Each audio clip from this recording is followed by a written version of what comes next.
রবিবার আন্তর্জাতিক cricket council ICC ranking update করেছে।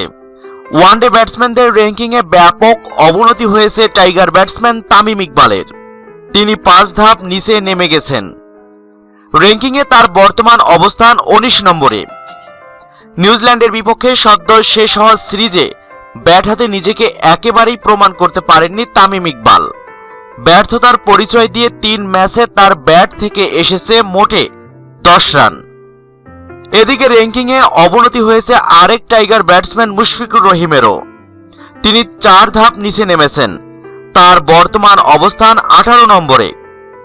ওয়ানডে সিরিজে তার রান যথাক্রমে 5, 24 এবং 17।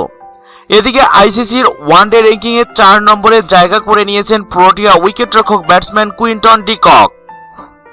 শ্রীলঙ্কার বিপক্ষে ওয়ানডে সিরিজে 5-0 ব্যবধানে জয় পেয়েছে দক্ষিণ আফ্রিকা। দলের জয়ে দারুণ অবদান রেখেছেন ডি কক। 5 ম্যাচের সিরিজে 1 শতক এবং 3 অর্ধশতকে তার ব্যাট থেকে এসেছে মোটে 353 রান। র্যাঙ্কিংয়ে উন্নতি করেছেন প্রোটিয়া অধিনায়ক ফাফ ডু প্লেসিসও। তিনি ব্যাট হাতে করেছেন ওই সিরিজে 272 রান। তিনি পাকিস্তানি ব্যাটসম্যান বাবর আজমকে পিছনে ফেলে 5 নম্বরে জায়গা করে নিয়েছেন।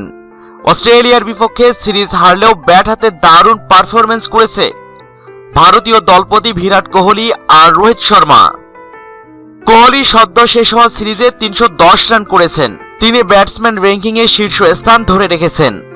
আর রোহিত শর্মা 202 রান করেছেন অজিদের বিপক্ষে এই সিরিজে। তিনি রয়েছেন 2 নম্বর স্থানে।